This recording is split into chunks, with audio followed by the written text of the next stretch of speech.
Olá, gente, tudo bem? Eu sou o professor Duarte e mais uma vez nós estamos aqui para falar de geografia. Bom, na aula de hoje nós vamos falar sobre a hidrografia mundial, seus conceitos, o que é um rio, o que é um mar, o que é um golfo, o que é uma baía. A gente vai falar também, sobre perfil de um rio, aonde ele nasce, aonde ele vai desaguar. Além disso, você vai também ver as principais bacias hidrográficas do planeta, cada característica, cada peculiaridade.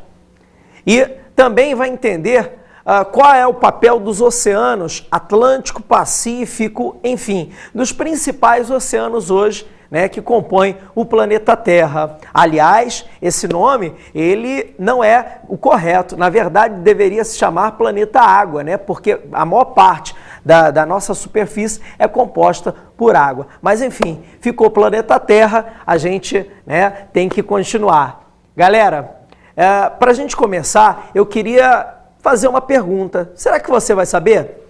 Qual é o maior rio do planeta? A resposta só pode ser o Rio Amazonas. Isso gera até uma certa polêmica, ou pelo menos gerava. O maior rio do mundo hoje é o Amazonas, mas até bem pouco tempo atrás, o maior rio do mundo era, em extensão, considerado o Rio Nilo. O Rio Nilo era o maior em extensão, mas há alguns anos atrás descobriu-se que a nascente do Amazonas ela era mais anterior, num espaço anterior ao que se considerava, ou seja, o Rio Amazonas ficou maior do que era. Bom, respondida a pergunta, vamos agora a alguns conceitos, o que é um mar, o que é um rio, como ele se forma, como é que isso tudo funciona? Para explicar melhor isso, a gente só pode começar a falar sabendo a história do ciclo hidrológico, De onde vem essa água? O processo começa a partir da evaporação. Ou seja, por exemplo, quando a sua mãe coloca uma roupa no varal, dali a 2, 3 horas, aquela roupa secou. Para onde foi aquela água? Aquela água evaporou. A mesma coisa acontece, por exemplo, quando você coloca uma panela com água no fogo. Se você deixar por muito tempo, aquela água vai evaporar a partir do calor. Bom, então a água tem essa propriedade, ela evapora. A partir da evaporação, ela se transforma em gás, ou seja, na sua forma gasosa, e vai parar nas altas camadas da atmosfera, com o nome de vapor d'água. Esse vapor d'água, à medida que sobe, a temperatura esfria, ele vai condensar, saturar e precipitar. Bom, você está vendo aí no esqueminha, como é que a coisa funciona. Evaporação, condensação, saturação, precipitação. Essa água volta em forma de chuva, E essa água da chuva alimenta rios, alimenta lençóis freáticos, que vão acabar desaguando, por exemplo, em oceanos. Essa água acaba parando em oceanos, que também, você tem aí a evaporação. Ou seja, o ciclo hidrológico só funciona a partir da evaporação e do calor do sol. Daí a necessidade de todos os conjuntos estarem funcionando perfeitamente. Qualquer alteração, por exemplo, na temperatura, pode provocar uma mudança brusca no ciclo hidrológico. Bom, vimos aí como é que a água chega até aqui a superfície. É um ciclo que não acaba mais. Se não houvesse esse ciclo, nós teríamos um período com a água, provavelmente, e depois ela não seria mais vista no planeta. Graças a Deus existe o ciclo hidrológico. Bom, e um rio? Já que a gente comentou sobre o rio, como é que o rio está dividido? Como é que é a história de um rio? Bom, há um brotamento de água, a água aflora, do lençol freático vai aflorar na rocha e aí começam as nascentes dos rios. Bom, as nascentes dos rios normalmente estão localizadas em áreas mais altas, nas áreas de pico, nas áreas que a gente chama de divisores de água, Bom, essa área, ou também chamada de alto curso do rio, ou seja, as nascentes, ela é uma área com grande declividade. Isso faz com que a água desça as nascentes com uma velocidade grande. Normalmente, o que se observa, né, é que o curso do rio nas nascentes, nesse alto curso, nessa região mais alta, é um curso mais retilíneo, né? É um curso onde a água vem com uma velocidade tamanha que ela não consegue desviar para fazer muitas curvas, ou seja, é um curso mais retilíneo do rio. Já quando ela chega no médio e principalmente no baixo curso, junto à sua foz, lembra disso, né? O baixo curso de um rio sempre próximo à foz, a tendência é de que esse rio seja mais, né, curvilíneo, que esse rio seja mais meândrico, né? O que é um rio meândrico? É um rio que apresenta uma boa quantidade de curvas. Isso está relacionado à área mais plana, mais baixa e à diminuição da velocidade, né? A velocidade de transporte da água é menor devido à menor declividade, né? O terreno mais plano, a água vai mais devagar, né? Vai fazendo mais curvas.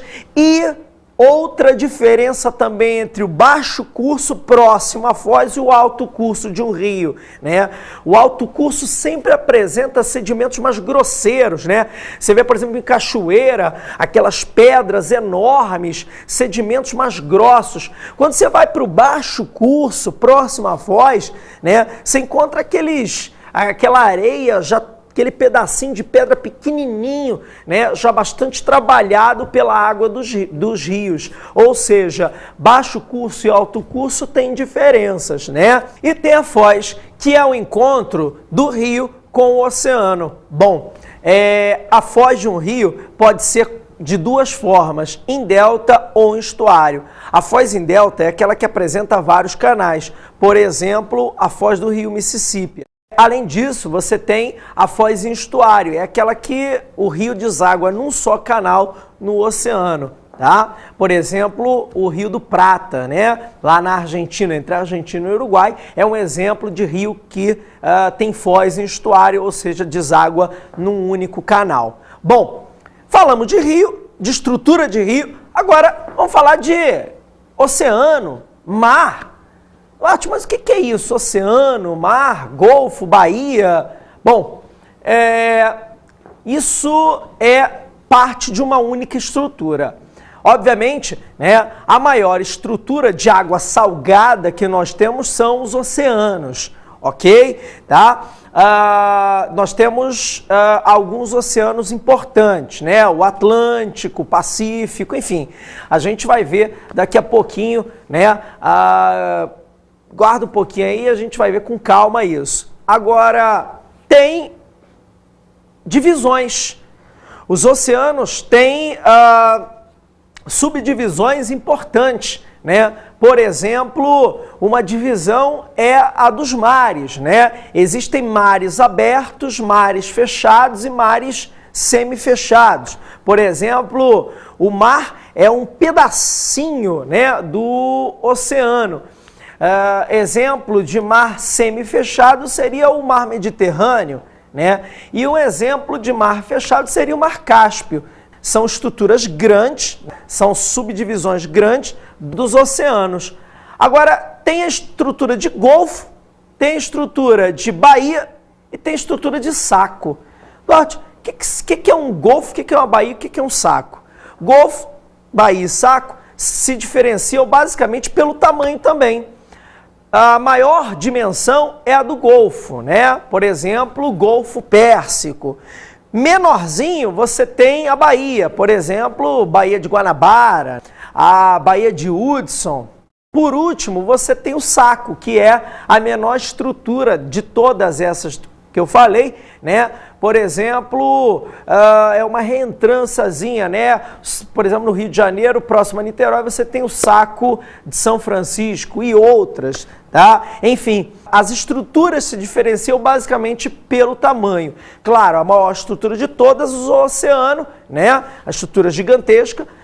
você tem os mares, que são subdivisões, e aí os golfos, as baías, terminando com os sacos, ok? Voltamos a falar de rios, né? E para falar de rios, a gente tem que entender as principais bacias hidrográficas do planeta. Elas que são tão importantes para a nossa vida. A primeira, a maior de todas, é a Bacia Amazônica. A Bacia Amazônica, ela compreende boa parte do território brasileiro, né, e boa parte do território de outros países sul-americanos, como, por exemplo, a Colômbia, o Peru, a Venezuela. Trata-se da maior bacia hidrográfica do planeta. O Rio Amazonas, principal rio, né, dessa bacia, ele é o maior rio do planeta em volume de água e também agora em extensão. Bom, o Rio Amazonas em si é um rio de planície, né? Não tem grande potencial hidrelétrico na sua extensão. Agora, os seus afluentes fazem com que a bacia amazônica tenha um grande potencial hidrelétrico, sim. Veja bem, né, os afluentes do Amazonas é que têm um grande potencial hidrelétrico. Por quê? Porque vem descendo o Planalto brasileiro e vem descendo o Planalto das Guianas. Então, isso faz com que eles, nessa descida de Planalto rumo ao rio Amazonas principal, eles tenham, né, várias quedas d'água, proporcionando aí um grande potencial hidrelétrico. Sem contar na importância, né, para a biodiversidade da região, né? Os rios da Amazônia são muito visitados, inclusive por ecoturistas, né, do mundo inteiro, interessados na sua fauna, na sua flora, né? Principalmente na quantidade de peixes, né? A maior quantidade de peixes por metro quadrado do planeta é registrado na Amazônia, em alguns rios da Amazônia, que são extremamente ricos aí, não só em quantidade de peixes, mas principalmente na diversidade. Sem contar na importância também estratégica, né, da bacia. Ela está localizada próxima à linha do Equador, né?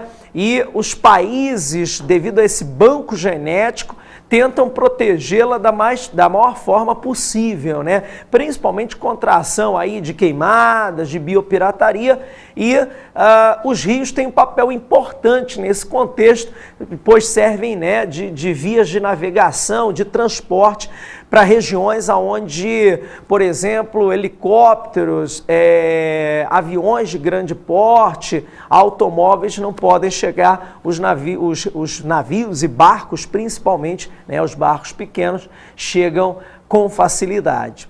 As bacias africanas são também de extrema importância a nível mundial hidrográfico. Bom, são compostas por vários rios, sendo que dois têm grande destaque. O primeiro é o Rio Nilo, né? O Rio Nilo, ele tem uma característica toda especial. Primeiro porque nasce, né? A nascente dele é numa região de clima úmido, próximo ao centro africano. E por isso ele é perene, né? Ele nunca seca, mas a sua grande extensão faz com que ele corte o deserto do Saara e sirva como a única fonte de água de uma extensa região no meio do deserto do Saara. Tanto que nas margens do Rio Nilo você tem uma grande concentração populacional. É uma das maiores do planeta. Por quê? Porque quase toda a população, por exemplo, de Sudão e Egito, né, que o Rio Nilo corta, está localizado junto ao Rio Nilo por causa da escassez de água, né? O Rio Nilo, ele transborda durante o verão, né? E faz com que alague as áreas vizinhas. Esse alagamento do Rio Nilo pode parecer desastroso, pode parecer, né, problemático, só que na realidade ele é benéfico, porque esse alagamento do Nilo provoca a irrigação e provoca também a nutrição, né? Ele traz nutrientes fertilizando os solos na margem do Rio Nilo, fazendo-os férteis, né, para plantação e colheita de alimentos. Quer dizer, além do fornecimento de água, o Rio Nilo também é um fertilizador de suas margens, permitindo aí colheitas de agricultura importantes aí para a alimentação dessa população tão carente de água. o Rio Nilo vai desaguar no Mar Mediterrâneo, dá uma olhadinha no mapa aí, né? Ele deságua em forma de delta, né? Um dos deltas mais bonitos e mais famosos do planeta, aonde você tem, por exemplo, a cidade de Alexandria, né? A famosa, antiga cidade literária, bíblica, né?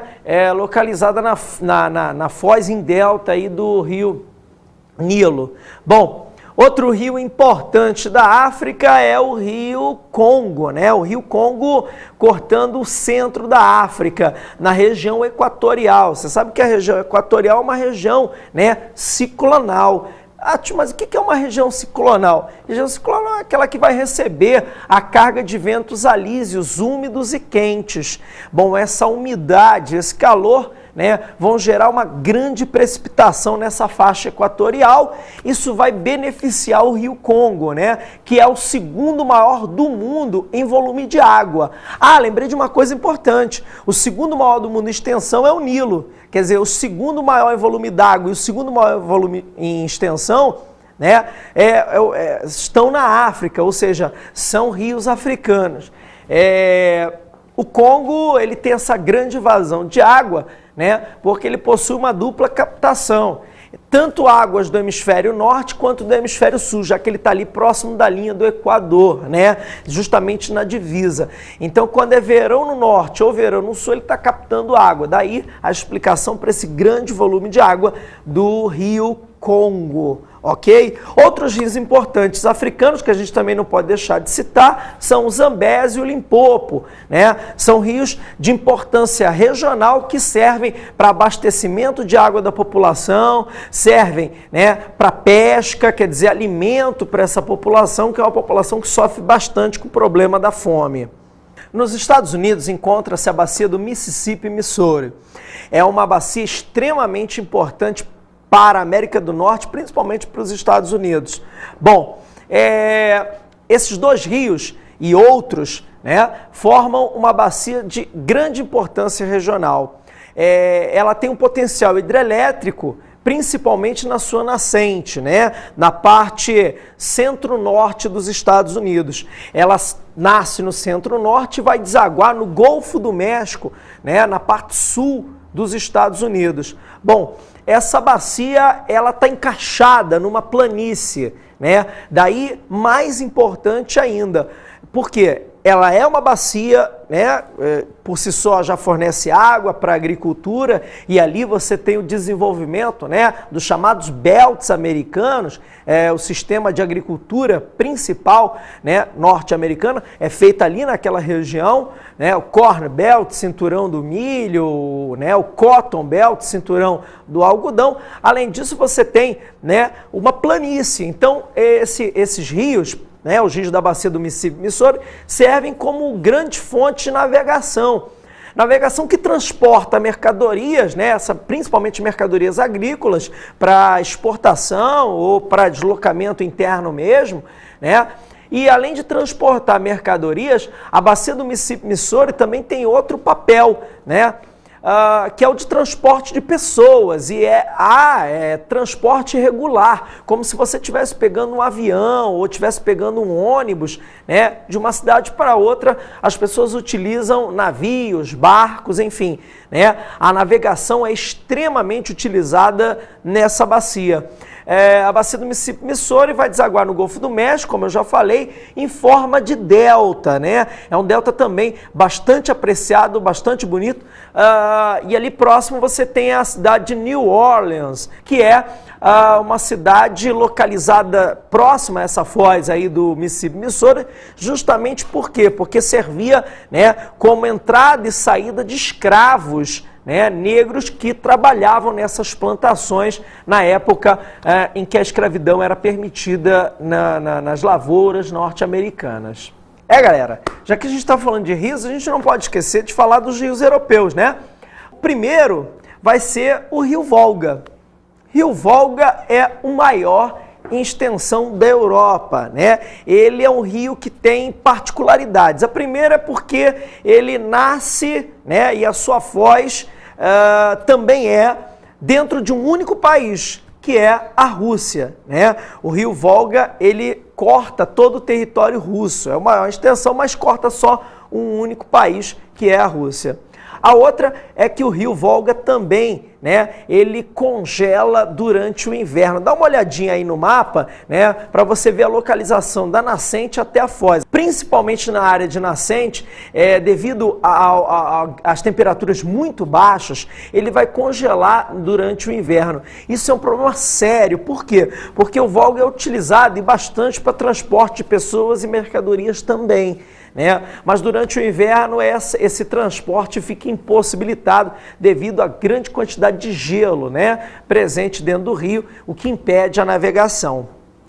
Bom, o segundo rio, né, sobre o qual nós vamos falar dentro da Europa é o rio Reno. O rio Reno e o seu, né, coadjuvante, o seu afluente, o Ruhr. O rio Reno, ele vai ser chamado de o rio industrial, principalmente porque ele corta dois países que são duas potências industriais dentro da Europa. Uma é a França, outra é a Alemanha. Ele vai fazer divisa entre França e Alemanha. Dá uma olhadinha aí, né, no mapa do rio Reno. Ele nasce nos Alpes, na Suíça, e vai em direção ao Mar do Norte, né, cortando aí França e Alemanha, né? Ele faz ali a divisa entre França e Alemanha e vai desaguar no porto de Roterdã, né? Que aliás é o porto mais movimentado hoje da Europa, na Holanda. O porto de Roterdã tem essa movimentação por quê? Porque recebe mercadorias que vêm do mundo inteiro, né, que vêm de navio e são embarcadas em barcos que vão entrando pelo rio Reno, né, e vão aí despejando suas mercadorias nos países, principalmente França e Alemanha. E também o rio Reno, né, tem a presença de várias indústrias, por exemplo, da Volkswagen, ao seu redor.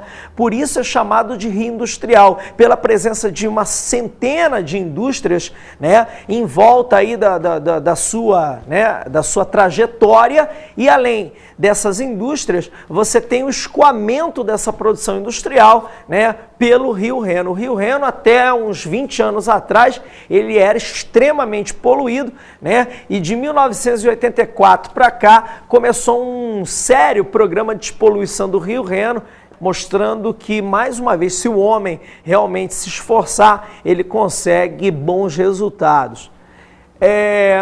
Outro rio importante dentro da Europa é o rio Danúbio, né? Dá uma olhadinha aí, ele também nasce nos Alpes. Repara que os Alpes é uma grande fonte aí de nascente de rios. O rio Danúbio nasce nos Alpes, só que ele não corre para o norte como o rio Reno, né? Ele corre para o leste europeu, tá? O rio Danúbio, ele foi chamado de rio político durante a época da Guerra Fria, porque a nascente do rio estava na parte capitalista da Europa e a foz estava na parte socialista da Europa, né, no leste europeu. O rio Danúbio, ele tem uma particularidade, ele atravessa uma série de capitais, né? Viena, Budapeste, né? São cortadas pelo Danúbio, né? Isso inspirou vários autores, várias obras, né, literárias, de pintura, de música, né, em volta aí do rio Danúbio, tá? E hoje ele é bastante utilizado para o turismo. Você pode fazer uma tour pelo Danúbio, né, que vai parando nessas capitais e nas cidades vizinhas ao rio, né, que tem bastante importância dentro da economia regional desses países. Uma outra bacia importante é a bacia do rio Po. O rio Po, ele corta o norte da Itália, né? A região mais industrializada da Itália.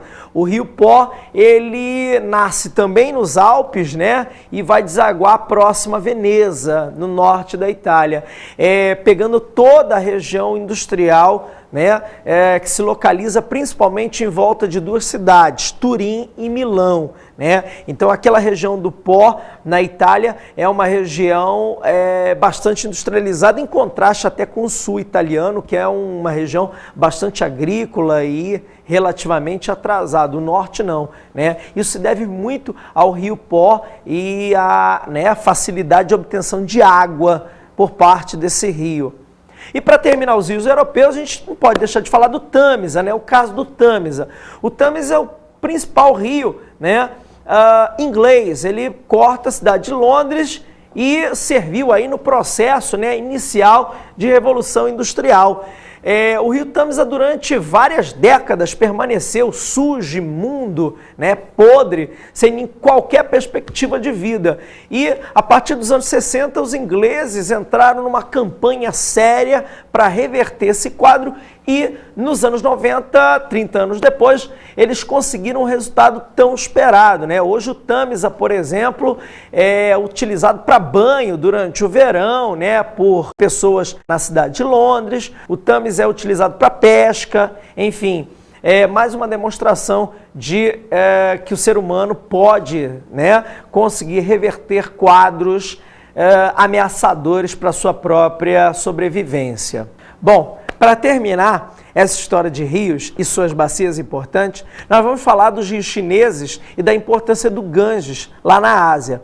São dois rios de grande importância na China, o Yangtze-Kiang, que é o rio azul, e o Huanghe, que é o rio amarelo. Os dois, né, nascem na área oeste da China e desaguam na parte leste. São de extrema importância, principalmente no centro da China, devido ao seu potencial hidrelétrico, já que nascem numa região mais alta e vão provocando quedas d'água, tanto que a China está construindo a gigante, né, represa aí de 3 gargantas, que vai ser a maior represa hidrelétrica do planeta, no Rio Azul, nesse Yangtze-Kiang. Além disso, tem uma importância de abastecimento, né, de água para a população e para a irrigação, né, irrigação agrícola, ok? O Ganges, ele é um rio basicamente indiano, né? Ele corta a Índia e a grande peculiaridade do rio Ganges é ser um rio religioso, né? É um rio bastante ligado à religião hindu. Os hinduístas acreditam que só conseguem se purificar, né, se livrar dos pecados, das coisas ruins, tomando banho no Ganges. Tá? Essa é a grande característica dele. E a outra é que a foz também é em delta, né? Fica em Bangladesh, um outro paizinho ali da região, e essa foz é uma das regiões mais habitadas do planeta, né? Um verdadeiro formigueiro humano, tá? Na foz aí do rio Ganges, em Bangladesh. Falamos de rios. Agora vamos para os oceanos. O primeiro grande oceano a ser analisado é o Oceano Atlântico, né? Dá uma olhadinha aí no mapa, repara que ele, né, vai de um polo a outro, separando continentes. Por exemplo, ele separa o continente americano, né, da África e da Europa. Aliás, por falar nisso, o Oceano Atlântico era o grande mar tenebroso, né, dos europeus, na época das grandes navegações, o grande mar a ser desvendado.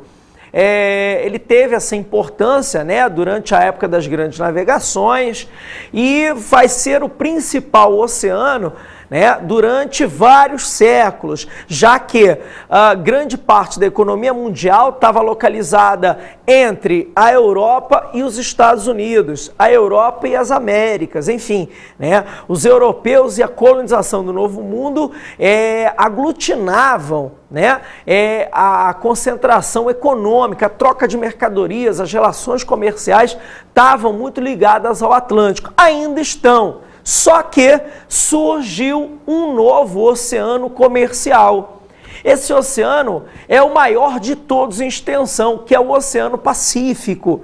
E essa mudança, esse novo papel do Oceano Pacífico se dá muito devido ao crescimento das economias da Ásia, principalmente Japão e China, né? Japão, China e complementando aí os tigres asiáticos. Esse conjunto, junto aos Estados Unidos, né, que fica do outro lado do Pacífico, faz com que o Oceano Pacífico venha recebendo aí várias rotas comerciais, tanto a nível de mares, né, rotas marítimas, quanto aéreas, né?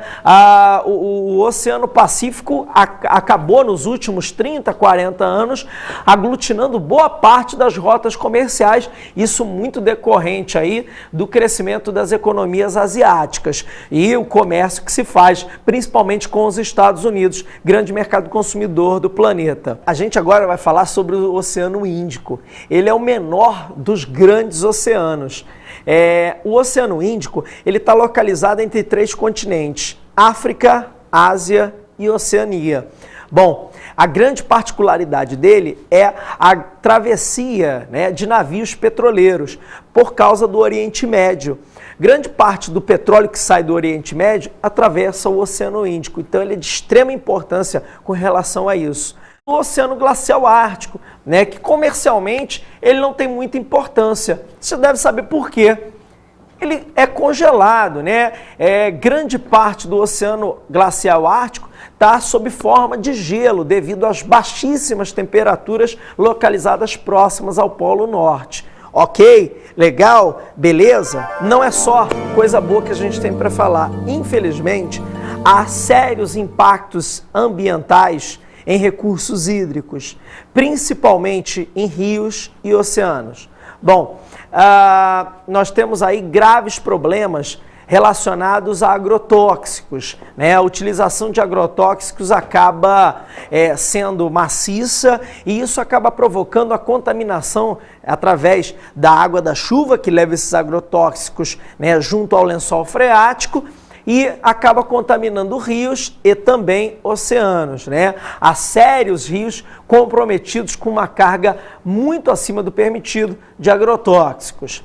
Outra forma de contaminação, né, tanto de rios quanto de oceanos, é o despejo de resíduos industriais e residenciais, também bastante comprometedor, né, junto ao meio ambiente. Várias espécies de animais e vegetais sofrendo com esse despejo, né, inescrupuloso aí de dejetos, tanto de indústrias quanto residenciais. Uma solução seria, por exemplo, a construção, né, de estações de tratamento para tratar esses resíduos que vão ser despejados em rios e oceanos.